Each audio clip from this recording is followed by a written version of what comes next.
네, 안녕하세요. 네, 저는 오늘 허정인 작가님 출간 축하 파티 사회를 맡게 된 김지향이라고 합니다. 반갑습니다.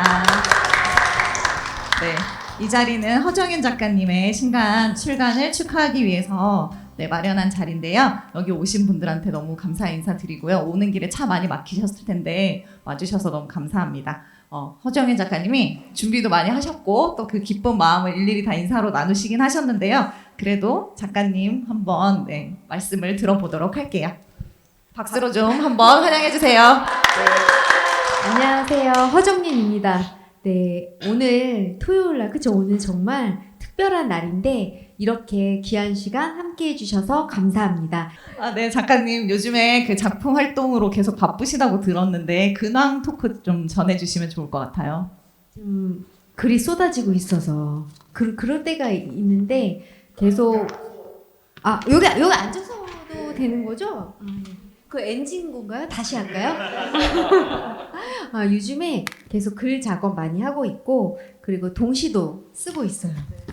즐겁게 작업하고 그리고 사실은 좀 작품 속에 많이 들어가 있어서 아마 제 인스타그램 보신 분들 아실 거예요. 그 사람들 잘 안 만나고 거의 작업실에서 지내고 루루하고 같이 둘이 단둘이 이야기하는 시간을 많이 갖고 있었어요. 네. 제가 이제 친구이자 애정하는 팬으로서 근황을 봤을 때 잠을 잘 못 주무시더라고요. 그래서 건강이 되게 걱정되긴 하는데 건강 잘 챙기면서 일하셨으면 좋겠습니다. 네, 오늘 작가님께서 작품 이야기 들려주시는 거 저희 준비해온 거 듣도록 하고요. 오늘이 마침 또 3월 23일인데 유기견의 날, 강아지의 날이라고 하더라고요. 저기 또 반려견을 데리고 오셨지만 허정인 작가님도 루루를 키우게 된 사연도 있고 하니까 그 이야기도 이따가 좀 들어보도록 할게요. 네, 작가님 부탁드릴게요. 이제 저기 이제 가셔도 됩니다. 네. 오늘이 우리 사회자님이 말씀하신 대로 강아지의 날이에요. 저는 이게 있어서 너무 좋았어요. 근데 아직도 모르시는 분들이 많은데 미국의 그 반려동물 학자인 콜린 페이지의 제안으로 이렇게 만들어진 거예요. 그래서 3월 23일 하면 기억하셨으면 좋겠고요. 이제 국제 강아지의 그 날 제정은 세계 모든 강아지를 또 사랑하면서 무엇보다 버려지는 그런 유기견을 보호하는 그런 입장을 권장하는 취지가 더 크다고 볼 수 있습니다. 이런 날 김설탕과 도나스 출간 기념으로 또 독자들과 함께 이야기 나눌 수 있어서 더 특별합니다. 글이 워낙 많아요. 근데 이게 이제 제 작가 노트예요. 우리 팀장님 뒤에 계시는데 저는 글을 쓸 때 작가 노트로 이걸 왜 이렇게 써야 하는지 기획 노트를 항상 준비를 해요. 그래야지 이제 이 이야기가 어떤 스토리고 어떤 철학으로 나는 허정유는 어떤 이야기를 하고 싶은지 정리한 건데요. 가장 중요한 건 원래 우리나라에는 들깨라는 종은 없습니다. 그 산에 사는 그 유기견이지만 반려견과 다르다고 해서 우리가 들깨라고 부르잖아요. 근데 실제로 가장 많은 거는 재개발되면서 이사 갈 때 버리고 간 거예요. 근데 버리고 가면서 어떤 이유인지 모르지만 정말 이 개들이 갈 곳을 잃어서 산으로까지 들어가요. 근데 아마 키우시는 분들은 알아요. 그 산에 이 개들이 살기에는 정말 척박하거든요. 그렇죠. 근데 그런데도 불구하고 남아있는 개들이 지금 들깨입니다. 그래서 그 이야기를 갖고 있고요. 그리고 보시면 이제 도나스, 김설탕 너무 잘 어울리죠? 근데 김이라는 성이 있어요. 우리 사람이 붙여주는 성 같기도 하고, 그래서 이 이야기의 그 주인공 이야기가 사실은 이 이야기 전에도 스토리가 또 있습니다. 그래서 여기서는 다 보여주지 않고 한 부분만 이야기를 또 나누게 됩니다. 저는 제 인사이트나 이런 것들은 책뿐만 아니라 영화도 많이 보고요. 들깨 다큐멘터리 넷플릭스에서 여러 가지들 많이 보는데 웹소설도 보고 좀 분야를 많이 다 나눠서 보기도 해요. 여기서 또 들깨를 위한 그 변론이라는 책도 저에게 굉장히 큰 또 영감을 주었습니다. 들깨에 대한 기사를 많이 보시게 될 거예요. 제가 이 자료에 올린 기사는 2024년 최근 기사예요. 근데 보시면 정말 이 들깨가 골머리 앓게 하는 정말 이거는 대책 마련이 시급하다라는 기사들도 많고요. 3월 20일이면 별로 며칠 전이잖아요. 그 뉴스 기사에 경기도의 한 마을이에요. 제가 지정을 해드리지 않는데 일부 주민들이 올가미를 설치하셨어요. 근데 이 올가미에 들깨가 포획이 된 거예요. 근데 이제 올가미니까 어떻게 되냐, 피를 흘린 채 발견을 하게 되죠. 여기서 어떤 양상이 보이냐면 반대하는 입장과 찬성하는 입장으로 팽팽해집니다. 그러면서 이 들깨를 어떻게 문제를 해결해야 될까 하는데 그 올가미에 걸린 부분은 이제 작가들은 상상력이 좋으니까 그 모습을 보니 생각을 하니까 마음이 아프더라고요. 우리가 이렇게까지 해야 되나 하면서 더 이런 자료들을 또 찾아보게 됐습니다. 참 이게 재밌는데요. 한국의 들깨와 인도의 들깨예요. 제가 한국의 들깨와 인도의 들깨 윗 화면에 쥐와 비둘기를 올려놨습니다.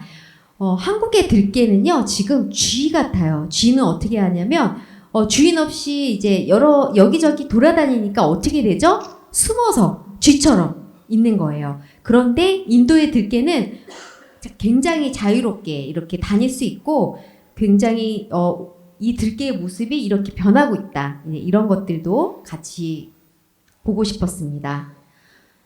호주가 원주민 사회가 붕괴가 되면서 딩고가 생겼어요. 그리고 우리나라는 은평 뉴타운이 재개발되면서 마을이 해체되면서 이제 한국에 들깨들이 있는데요. 혹시 우리 독자님들 중에서 들깨 보신 적 있으신가요? 어린 친구들이 왔어요. 의자가 또 필요할 것 같아요. 네.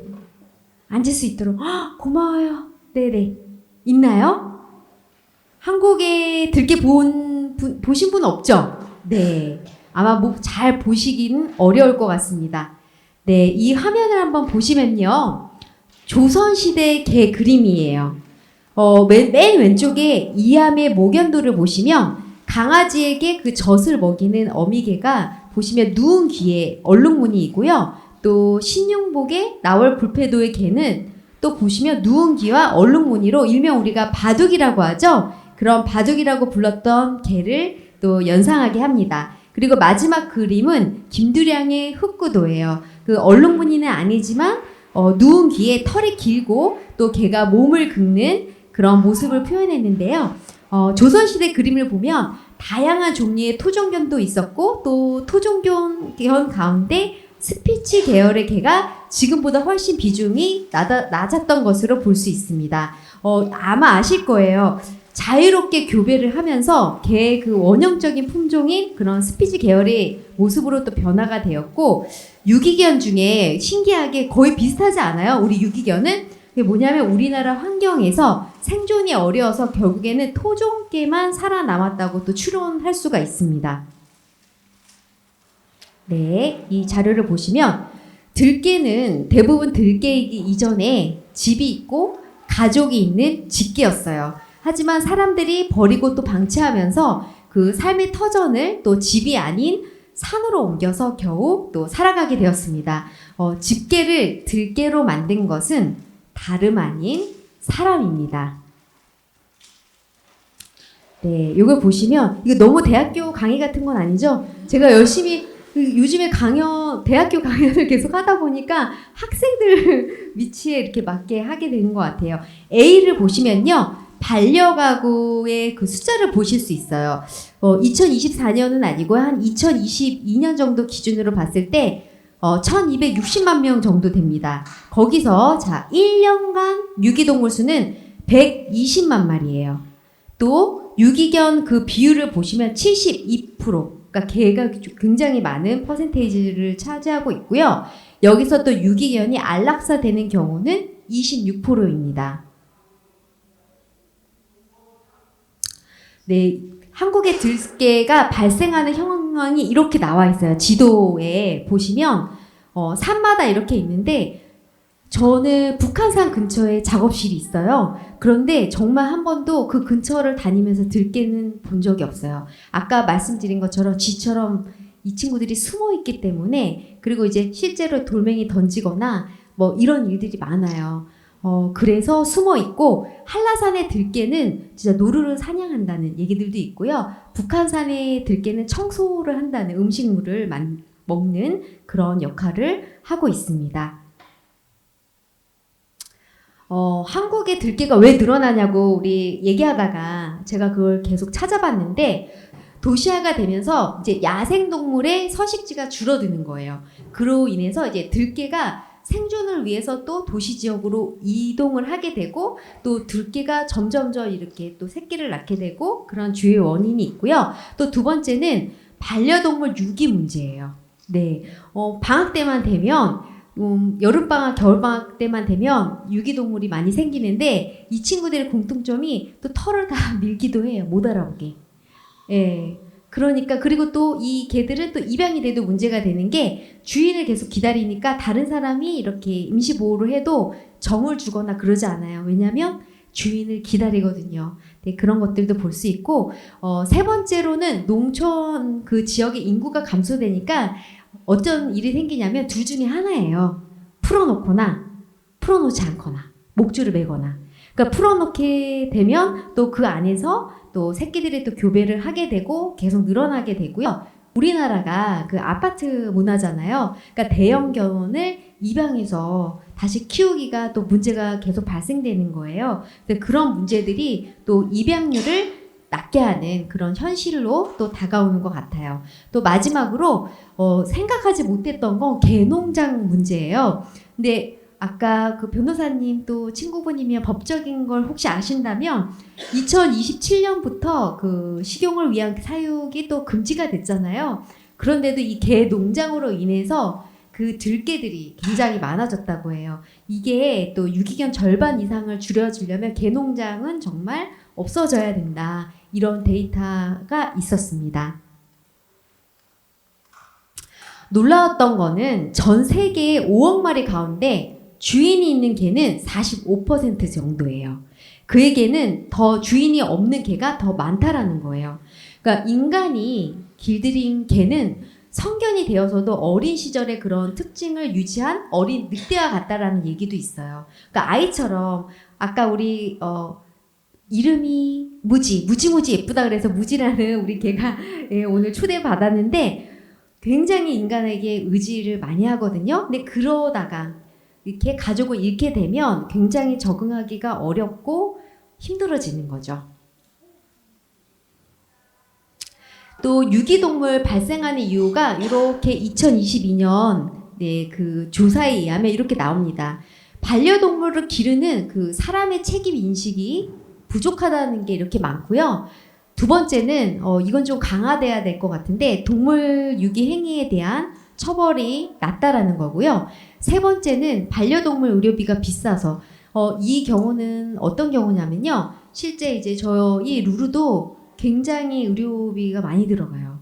그래서 갑자기 숨을 못 쉰다거나 그리고 또 진료를 받거나 그러면 진료비를 내려면 어쩔 때는 100만 원 그렇잖아요. 그러면 그게 부담스러워서 키우다가 버리시는 분들이 꽤 있다고 해요. 근데 이렇게도 볼 수 있고요. 정말 동물 유기 행위에 대한 처벌은 좀 강화되면 어떨까 이런 생각도 하는 게 제가 이제 앞에 이제 편의점 음식을 좋아해요. 간식이랑. 근데 거기에 고양이가 있어요. 근데 루루하고 부딪힐 때마다 서로 좀 사이가 안 좋아서 그랬는데 어느 순간 그 고양이가 안 보여요. 그래서 제가 편의점 사장님께 물어봤더니 누군가 음식에다가 이렇게 했는지 그렇게 해서 굉장히 슬픈 일을 경험하게 됐어요. 그래서 그런 일들도 또 많이 볼 수 있다라는 것도 알 수 있고요. 유기동물 처리 방식을 보면 제가 이 데이터를 보면서 놀랐던 건 말이에요. 단위수가. 분양이 이 정도예요. 그쵸? 그런데 안락사를 한번 보시면 분양보다 안락사가 더 많다라는 걸 수치로 또 숫자로도 볼 수 있습니다. 들깨의 최후라고 이렇게 했는데요.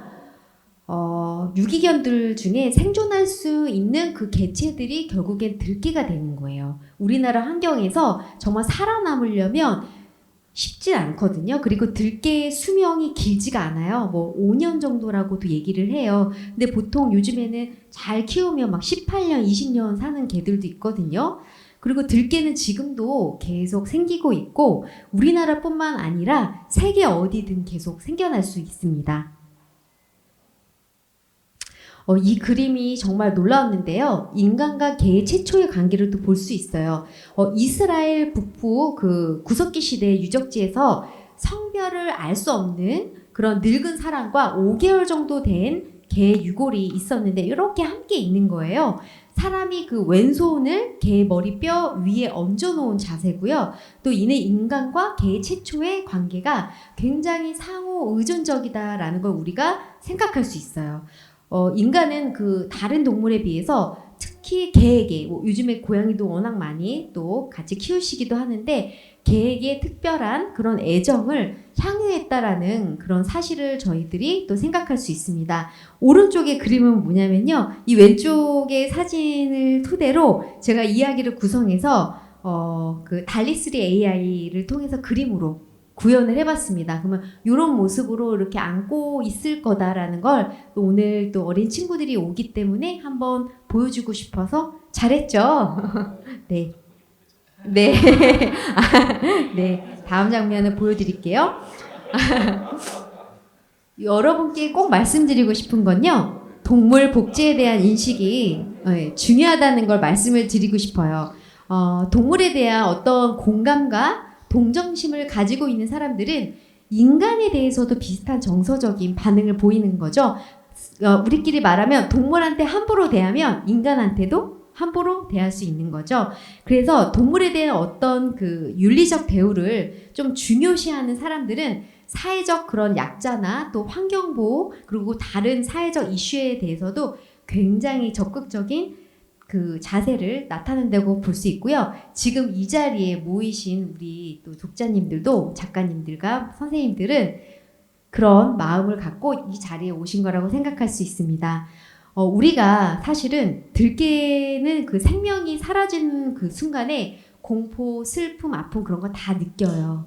그래서 실제로 강아지 공장이 이렇게 있으면 오른쪽은 강아지 도살장이 있거든요. 근데 그쪽에 그 모습들을 보면 그 강아지들이 너무너무 무섭고 두려워서 눈물이 바닥까지 다 흘러져 있다는 얘기를 많이 들었어요.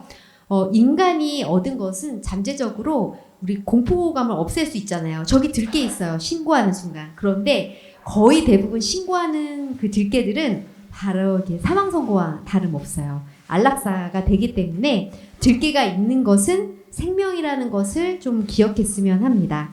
여기 보시면 이제 이름들이 있어요. 면지에 릴리아 작가님께서 다양한 그 개들의 모습과 이름을 이렇게 했어요. 왼쪽에 도나스도 있고 오른쪽에 또 김설탕도 있습니다. 우리는 정말 사랑하고 또 애착을 갖고 그렇기 때문에 개에게 이름을 붙여주고 또 가족처럼 생각하는 것들을 볼 수 있고요. 이게 이제 제가 글을 쓸 때 저는 챕터를 이렇게 나눠요. 그래서 나눠서 이 부분은 이렇게 글을 쓰고 또 다음 글은 이렇게 쓰고 이렇게 해서 또 나눕니다. 여기 그 오렌지 색깔의 빈 공간이 있어요. 근데 저도 이제 그림을 상상하고 글을 쓰기 때문에 저 빈 공간을 왜 비워두냐면 둘이 이제 김설탕과 도나스가 만나는 장면을 상상하기 때문에 그 장면은 글 말고 그 그림 하나로도 충분히 독자들이 느낄 수 있다라고 해서 빈칸을 둬요. 그래서 그 부분이 편집자님이라면 저는 아는 거예요. 아, 이 부분은 그런 공간이다. 그래서 이렇게 남겨두기도 하고요. 릴리아 작가님께서 정말 같이 함께하고 싶었는데 아직 아기가 어려요. 그래서 이렇게 같이 식사하면서 릴리아 작가님의 이야기를 토대로 이제 이번 이야기는 릴리아 작가님의 스토리입니다. 이 장면 보시니까 좀 이렇게 연상이 되시죠? 릴리아 작가님께서 김설탕과 도나스가 만났을 때 로미오와 줄리엣이 만나는 그 파티 장면이 생각이 나셨대요. 근데 정말 신기하게도 줄리엣이 흰 드레스 입고 나오는데 김설탕도 흰 털이네요. 이런 것도 또 찾았고요. 이때는 그 또 뭔가 갑옷 같은 걸 입었잖아요. 디카프리오죠. 근데 그런 것들이 뭔가 구해주는 느낌? 그런 중세시대의 어떤 그런 은유적으로 표현한 그 갑옷의 철사 느낌의 옷을 입었는데 뭔가 도나스가 또 구해주는 느낌 이런 게 또 연관이 되어서 와 신기하다 이런 생각도 많이 했습니다. 그림이 보시면 여기에 작은 곤충 하나 보이시나요? 네, 보이시죠? 사마귀 같은 곤충이. 이게 여기서 고민하셨던, 릴리아 작가님께서 고민하셨던 부분은, 도나스가 꼬리를 내리고 지켜보는 거예요. 포획틀이 있는 걸. 근데 목이 보이고 안 보이고의 그 미세한 차이를 위해서 목이 이만큼 보일까? 이만큼 보일까? 뭐 꼬리가 이만큼 보일까? 이 작은 하나하나까지의 섬세한 그런 부분을 생각을 하셨고, 또 사마귀의 모습도 앞에는 또 클로즈업 돼서 보이잖아요. 이런 작은 것을 넣는 장치가 정말 재밌었대요. 그래서 중요하지 않은 존재가 있고 없고 차이는 크다고 생각한다는 또 이야기를 들었습니다. 그리고 또 이 부분은 산의 노을이에요. 근데 노을이 색깔이 어때요? 블루 계열의 그런 약간 또 차가운 느낌의 표현도 했는데, 여기서 도나스가 그 김설탕을 보고 자기의 새끼를 보면서 그 무게감을 노을인데도 이렇게 푸르게 표현하는 부분들을 하셨다고 해요. 근데 사실은 이게 산 안에서 일어나는 일이잖아요. 그러니까 굉장히 한정된 장소에서 주인공들이 어떤 동작과 또 크기를 또 그 비슷한 앵글이 아닌 굉장히 리듬감 있는 앵글로 또 배치해서 표현을 했고, 신선한 구조를 좀 많이 도전하셨대요. 이번 책에서. 그래서 그런 도전하는 장면들을 우리 독자님들이 또 그림책 속에서 감상할 수 있습니다. 그리고 특히 김설탕과 도나스의 그림의 구도나 색감, 또 어떤 선의 느낌을 읽으실 때마다 좀 더 자세히 관찰해 줬으면 좋겠어요. 네, 이 장면을 보시면서 그리시면서 릴리아 작가님께서 엄마가 자식을 지키는 그 모습을 그릴 때 굉장히 위로가 됐다. 근데 그 마음이 얼마나 애틋하고 소중하고 귀했는지 뭐 이런 부분에서 더 많이 리얼하게 그리게 됐다. 이런 얘기도 하셨습니다. 네, 이 장면을 보시면 그 케이지 색과 사람들의 옷차림, 그러니까 왼쪽 페이지하고 오른쪽 페이지는 달라요. 왼쪽 페이지는 정말로 굉장히 힘든, 열악한 환경에서 더 힘든 장면이고, 오른쪽에서는 우리 독자님들이 해방감을 느낄 수 있는 장면이잖아요. 근데 옷차림이 색깔이 어때요? 왼쪽은 레드 계열이 좀 더 많죠? 오른쪽은 어때요? 오늘 우리 선우가 입은 말랑말랑한 분홍 계열을 입었잖아요. 그런 색에서도 그 느낌을, 해소되는 느낌을 연출해서 또 그렸다고 해요. 네, 여기 이제 도나스하고 왼쪽은 면지에 나온 거고요. 오른쪽 면지에는 마지막 면지에 도나스하고 김설탕이 없어요. 네, 누군가 데려가서 같이 살게 됐잖아요.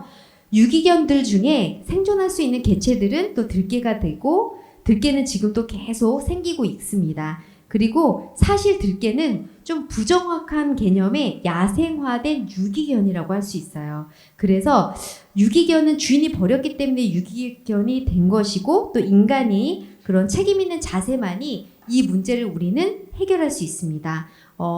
함께 우리가 들개의 생명을 좀 존중하면서 공존하는 방안을 생각하고 바로 실천하고 행동해야 된다고 생각을 합니다. 루루예요. 너무 예쁘죠? 네, 오늘 오고 싶었는데 그러면 루루가 낯을 너무 가려가지고 아마 짖을 거예요. 그래서 못 왔는데, 저는 강아지 공장에서 태어난 루루를 키우고 지금 이제 5살이 됐어요. 그리고 루루는 또 성격이 굉장히 좋은데, 아프기도 많이 했었고요. 그럼 병원도 많이 다니고 굉장히 예민한 친구예요. 근데 루루를 키우면서 더 많이 느낀 게, 사실은 제가 강아지한테 물릴 뻔한 적이 있어서 트라우마가 있어요. 그런 제가 루루를 키우는 과정에서 그 훈련사에게 배우기도 하고, 한 3개월 정도 훈련사에게 배우기도 하고, 목욕의 목자도 모르는, 어떻게 목욕시키는지 모르는데, 지금은 루루를 키우면서 느끼는 게, 잘 때 제 베개를 베고 자서 제가 구석에 자고 있더라고요. 구석에 자고 있고, 그다음에 아프면 울어요. 아프면 울고, 그리고 제가 약간 뭔가 속상하고 그러면 잘 움직이지 않고 제 이렇게 겨드랑이에 들어와서 가만히 있어요. 그리고 제가 기분이 좋으면 꼬리가 막 프로펠러처럼 움직여요. 모든 감정. 그 다음에 식탁에 앉아서 제가 혼자 밥 먹으면 외롭지 말라고 식탁에 어느새 점프해서 올라와서 다리를 이렇게 대고 자기도 달라고. 그래서 제가 깜짝 놀라서 가끔 정말 사람처럼 말할 때가 있고 그러거든요. 근데 앞으로는 들깨가 줄었으면 좋겠고요. 그 다음에 그 들깨에 대한 생각을 우리가 더 진지하게 했으면 좋겠습니다. 네, 너무 길었나요? 네, 감사합니다. 네, 작가님 이야기 너무 잘 들었습니다. 이렇게 사랑받고 귀한 존재로 이렇게 잘 지내는 강아지들이 있는 반면 버려져서 네, 작가님 앉으세요. 버려져서 들개가 되고 이제 또 보호소에 가서 안락사 당하는 강아지들도 너무 많잖아요. 그러니까 저도 유기견을 3번을 임시보호를 해봤거든요. 그러니까 딸아이가 너무 키우고 싶어하기도 했고, 근데 또 저희는 맞벌이 가정이라 낮에 강아지를 돌볼 수가 없으니까 키우기는 힘든데 그래도 이제 유기견들 저희 아기들도 입양 가기 전에 가정 보육을 했다가 가거든요. 근데 강아지들도 가정 보호해서 이제 집밥도 먹어보고 사람들하고도 지내본 다음에 이제 입양을 가는 그런 과정이 있어요. 그래서 이제 겨울 방학 때 저도 집에 있고 아이도 있을 때 유기견 보호를 해봤는데 진도 믹스가 제일 많이 버려지더라고요. 그러니까 크니까 일반 가정에서 키우기 힘들고, 근데 또 진돗개가 정말 똑똑하잖아요. 그래서 실내 배변을 하지 않아요. 그래서 저는 산책을 나가는 게 힘들지만 사람을 생각하면 이렇게 배변을 못한 상태로 집에 있으면 얼마나 답답하겠어요. 그래서 하루에 2-3번씩 계속 나가서 산책도 하고 하면서 이렇게 되게 느낀 게 많았었는데, 다행히 해외에서는 또 입양이 우리나라에서 불명예스럽지만 저희가 또 수출 1위국이라고 하더라고요. 네, 그래서 진도 믹스를 굉장히 좋아하는데 첫 번째 입양 간 아이는 독일 마당이 있는 되게 좋은 집으로 갔고요. 두 번째 이제 임시보호 해봤던 아이는 가정에서 이제 버려졌는데 원래 키우시던 분이 나이가 들어서 돌아가셨나 봐요. 근데 아드님이 키우다가 이렇게 약간 학대를 하다가 버렸나 봐요. 그래서 아까 병원비 이야기도 하셨잖아요. 그래서 집에 데리고 왔는데 동물병원을 가는데 처음에는 팔에 붕대를 감고 있어서 그냥 피부염 정도라고만 얘기를 하셔가지고 있었는데 봤더니 상처가 난 걸 제대로 치료를 안 하니까 강아지가 계속 핥았어요. 근데 단백질이니까 상처가 계속 녹는 거예요. 그래서 이제 걔를 데리고 계속 이제 피부과를 병원을 갔죠. 근데 보험이 안 되니까 정말 계속 늘어나는 거죠. 그래서 그래서 버렸구나 이런 생각이 들더라고요. 그리고 세 번째도 또 진도 믹스를 임시보호를 했는데 걔는 나중에 또 싱가포르로 굉장히 부잣집으로 갔어요. 그래서 그 동물보호 단체에서도 보니까 입양을 보내려고 애도 많이 쓰시고 또 해외로 가는 그 비행기를 타고 가는 이동 봉사자도 많이 구하시고 또 지방으로 이렇게 데려다주는 그런 이동 봉사도 많이 찾으시고 해서 혹시 키우는 게 부담스러우시면 이렇게 후원도 하시고 그런 봉사나 산책이나 또는 임시보호라도 이렇게 보호소에 정말 꽉 차 있어가지고 가서 진짜 눈물이 나더라고요. 그래서 가정에서 얼마 동안이라도 좀 지내볼 수 있도록 하는 그런 봉사도 하시면 좋을 것 같습니다. 네. 그리고 저희 이제 이야기 들어봤는데요. 게스트분들 좀 3분 정도 모셔가지고 같이 이야기 나누려고 하는데 정명섭 작가님, 배성호 선생님, 노현정 선생님 네. 앞으로 좀 나와주세요. 나와주셔서 감사합니다. 네. 네, 간단히 아까 소개하긴 했지만 그래도 앞에서 네, 나와주셨으니까 소개 좀 부탁드릴게요.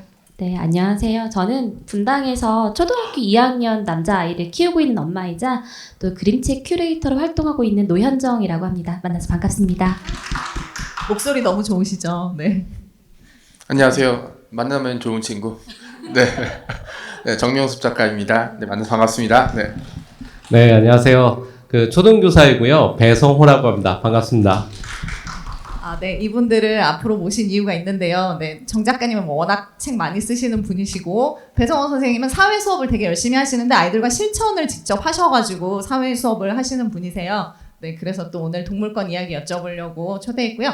아까 그림책 큐레이터로도 활동하시는데 아이랑 독후 활동도 되게 열심히 하셔가지고 제가 인스타 피드에서 봤는데 여기 들어있는 독후 활동지 색칠을 예쁘게 해가지고 액자에 또 넣으셨더라고요. 네, 그래서 이제 그런 여러 가지 소개하고 싶어서 네, 앞으로 모셨고요.